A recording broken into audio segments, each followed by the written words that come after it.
அப்புறம் ஒரு அதிசயம், அதிசயம் சொல்ல முடியாது, இது ஒரு கண்டுபிடிக்க முடியாத ஒரு உண்மைன்னு சொல்லலாம். அது என்னப்பா? அது தற்குறியா?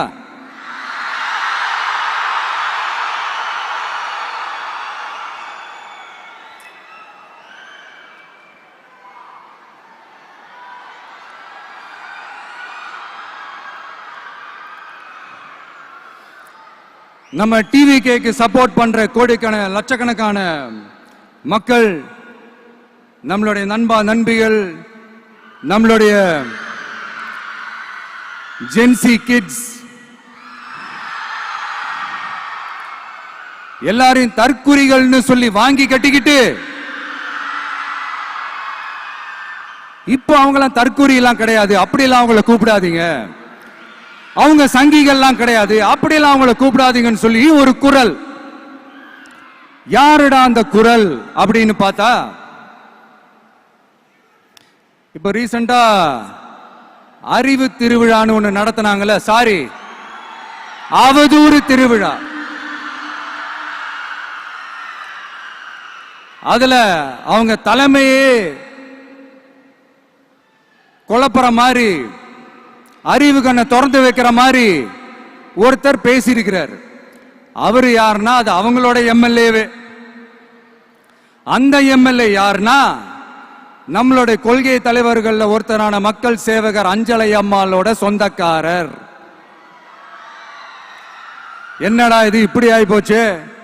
டிவிகேக்கு சப்போர்ட் பண்ற மாதிரி நம்ம கட்சியிலிருந்தே ஒரு குரல் வருதுன்னு சொல்லி தலைமையில ஃபுல்லா கன்ஃபியூஷன். அந்த கன்ஃபியூஷன் இதோட நிக்காது. அந்த ஆதரவு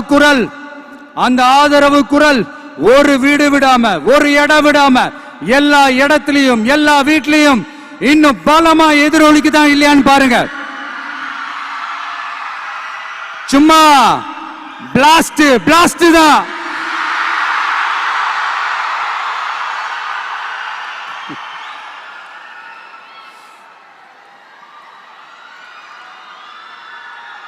இது இன்னைக்கு நேத்தெல்லாம் நடக்கலங்க. 1972லயே நடந்து முடிஞ்சிருச்சு. எப்போ எம்ஜிஆர் அவர்கள் கட்சி ஆரம்பிச்சாங்களோ அப்பவே அது ஒரு கூத்தாடி கட்சி.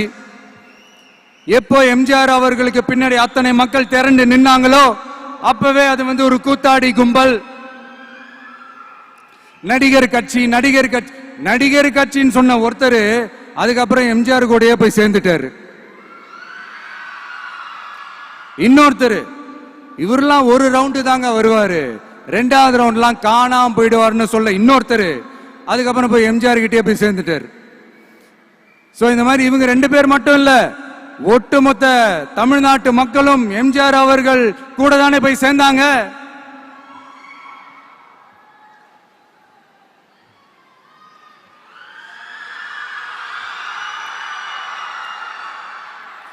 அதனால இது வரலாறு. இந்த வரலாறு நம்மளை விட அவங்களுக்கு இன்னும் நல்லாவே தெரியும். அதனாலதான் பாத்தீங்கன்னா 53 வருஷமா அதே கதறல்கள். கூத்தாடி கூட்டம், நடிகர் கட்சி, நடிகர் கூட்டம், இப்படி. மர்மயோகின்ற ஒரு படத்துல அவருடைய கேரக்டர் பேர் கரிகாலன். அதுல ஒரு சூப்பர் டயலாக் ஒன்னு சொல்லியிருப்பாரு. குறி வைத்தால் தவற மாட்டேன், தவறுமானால் குறியே வைக்க மாட்டேன்.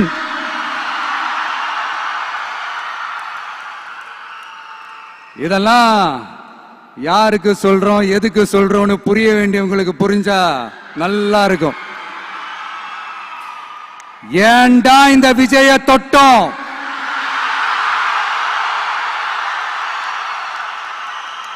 ஏண்டா விஜய் கூட இருக்கிற அந்த மக்களை தொட்டோம்? நினைச்சு ஃபீல் பண்ண போறீங்க.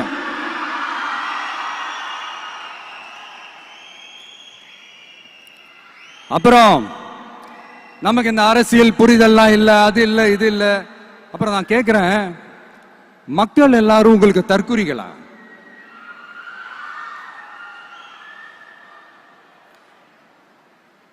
அதே மக்களோட ஓட்டு வாங்க போற நாம தற்குறிகள்னா, அப்ப இவ்வளவு நாள் அதே மக்கள் கிட்ட தானே நீங்க ஓட்டு வாங்கிட்டு இருந்தீங்க. அப்ப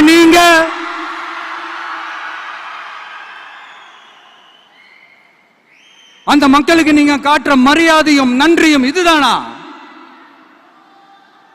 ஒண்ணு மட்டும் சொல்றேன், எழுதி வச்சுக்கோங்க. இந்த தற்குறின்னு சொல்றீங்கல்ல, இந்த தற்குறிகள்லாம் ஒன்னா சேர்ந்துதான் வாழ்நாள் பூரா விடையை கண்டுபிடிக்காத முடியாத அளவுக்கு உங்க அரசியலே ஒரு கேள்விக்குறியாக்க போறாங்க.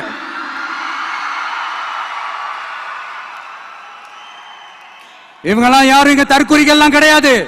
இவங்க எல்லாரும் தமிழ்நாட்டு அரசியலோட ஆச்சரியக்குறி. இவங்க எல்லாரும் தமிழ்நாட்டு அரசியலோட அந்த மாற்றத்திற்கான அறிகுறி. சும்மா லாஜிக்கே இல்லாம தற்குறி.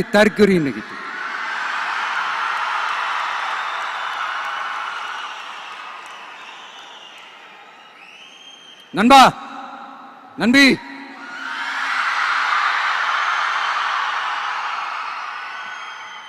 எல்லா மேடையிலும் ரிப்பீட்டடா ஒரு விஷயம் நான் சொல்லுவேன்ல, இப்ப நீங்க சொல்லுங்க. ஒண்ணு, இன்னொன்னு, ரிப்பீட். ஒண்ணு, இன்னொன்னு. இந்த போட்டி எப்படி இருக்க போகுதுன்னா, மக்களோட மக்களா நிக்கிற நமக்காக மக்களே டிசைட் பண்ணி போறாங்க. My dear sir, my dear uncle,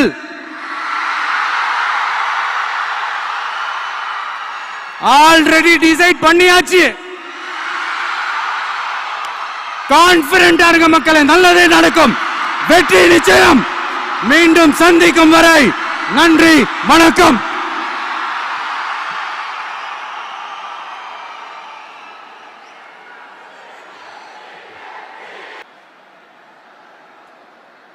வெளியில போக பர்மிஷன் கிடைச்சவன கூடிய சீக்கிரம் வெளியில வருவோம். அதனாலதான் இப்படி ஒரு ஏற்பாடு. எல்லாரும் இருந்து சாப்பிட்டு போகணும்.